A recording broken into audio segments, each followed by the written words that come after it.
You know, for all of the horrible things that Republicans have been doing since Trump was inaugurated, they have been doing one thing that I appreciate, and that is making it incredibly easy for Democrats to take advantage of this and to turn it in their favor come the midterm elections next year. Now, I don't think that we should count on the Democratic Party being able to capitalize on this as effectively as we might hope, because I think history has shown that the Democratic Party it could fuck up a wet dream.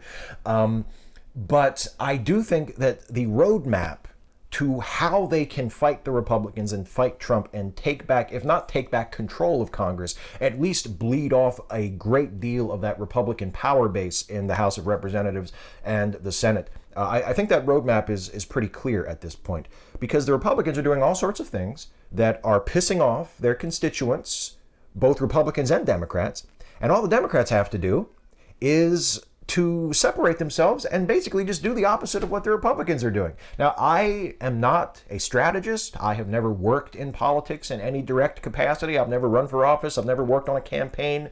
I've never volunteered or advised a campaign before. So if you think I'm talking out of my ass here, that's completely fair, because I've never had any direct experience. But it seems to me that we keep hearing about Republican politicians either not wanting to go back to their home constituency because they're afraid of their angry constituents, or they are going back.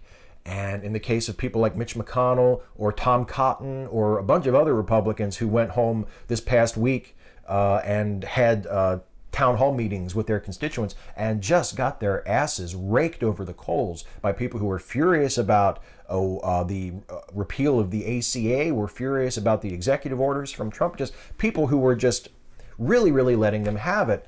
And there were news stories that in some of these events, only registered Republicans were being allowed in, that Republican representatives only wanted to speak to Republican voters. They didn't want to speak to Democrats.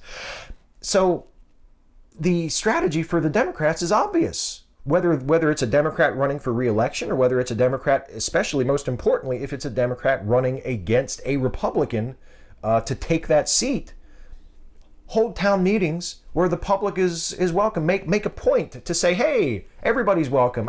If you're a Democrat, if you're a Republican, if you're an independent or unaffiliated or registered with a third party, come on in. I want to hear from everybody. I want my town meeting to be open. You know, maybe even have 3 microphones if you can swing it with the venue. Have a microphone for registered Republicans, have a microphone for registered Democrats, have a microphone for miscellaneous, for people who are independent or unaffiliated or third party, whatever, and take questions from each line. So you can say, I took questions from people in every group. And when they ask you questions, don't just condescend to them and say, you know, well, I hope you feel better. Do you feel better? Like I think Mitch McConnell said after a voter, a constituent really just fucking tore into him and let him have it and went off on a rant. He said, well, do you feel better? Don't just condescend to them when they ask you a question, and don't just default to some pat rehearsed talking point from a stump speech that you think you can squeeze into an answer to their question. Give them substantive but succinct and clear, direct answers to their questions. Figure out what their issues are, do some homework, do some research, and if they ask you a simple, direct question, give them a simple, direct, and honest answer, which again is something that Republicans aren't doing. It just seems to me that the Republican Party is doing so much to antagonize especially Democrats and non-Republicans, but also antagonizing their own base by supporting Trump, by basically being a rubber stamp for President Trump, by treating him as their dear leader instead of as a fucking national embarrassment that they are responsible for and that they need to get under control. They're pissing everybody off with this. So you can tie them directly to Trump, which will hurt them immensely because Trump is not popular despite his lies to the contrary.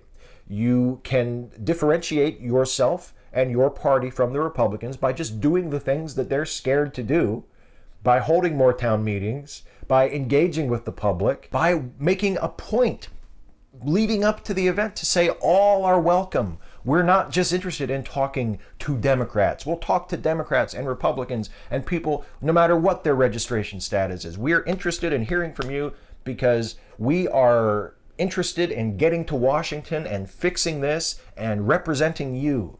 And another thing that they have to do that Democrats have not been nearly as good at as they should is convincing people who they want to vote for them that they actually give a shit about them and their problems, that they will fight for them, that they will be not only their representatives, but their champions, that they care about them. See, that was something that, for all his numerous flaws as a person and as a president and a politician, that was one of the things that Bill Clinton was always great at. And when people to this day still speak in awe of Bill Clinton's skills as a politician, one of the things that made him so special and made him so great was that he was able to look directly into people's eyes and say, I care about you.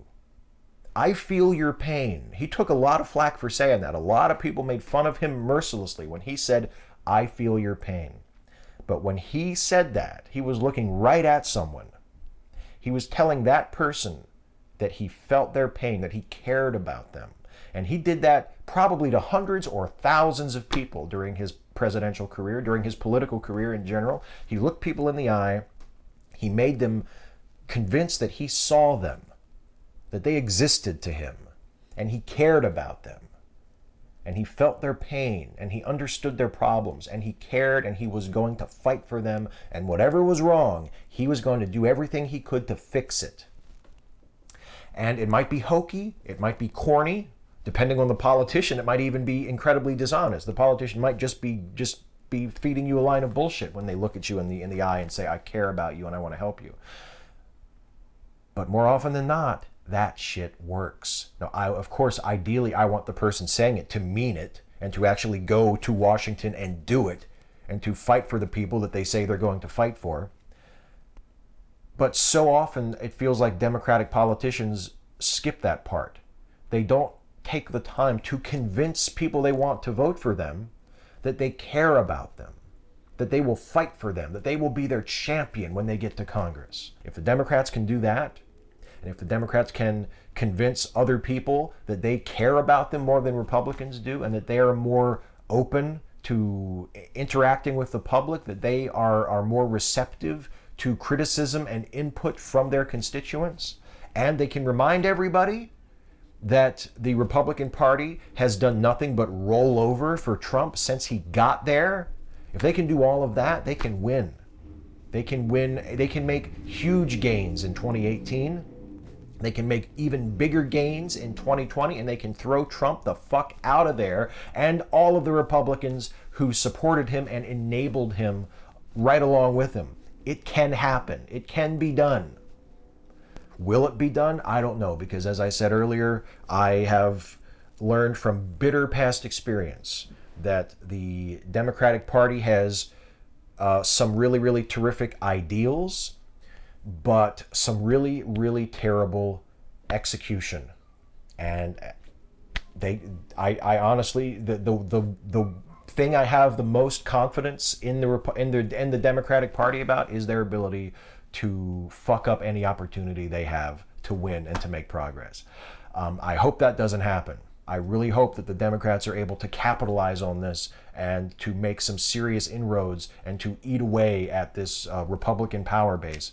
And I hope they don't show themselves to be the incompetent fools that they have in the past. Because I really think that the Republicans right now are making it really easy for the Democrats to take advantage of this. And I really, really, really, for my sake, for your sake, for the sake of everyone who lives in this country, especially the most vulnerable and marginalized, the poor, black folks, women, people of color, trans folks, Muslims, folks with disabilities, all of the myriad rainbow of people, the entire rainbow of people who are threatened, directly threatened in very serious ways by the policies and the proposals of the Trump administration. For all of their sakes, I hope that the Democrats can get their shit together and ram this fucker down the Republican Party's throat. We'll see. I really hope they can. I hope this is a wet dream they don't fuck up. Hey folks, hope you found this one worth watching. If you did, please like, share, and subscribe. And also please consider helping me to make more videos like this one by supporting this channel through Patreon. You can go to patreon.com/Steve Shives to become a patron of this channel. Thanks for watching, and I'll see you next time.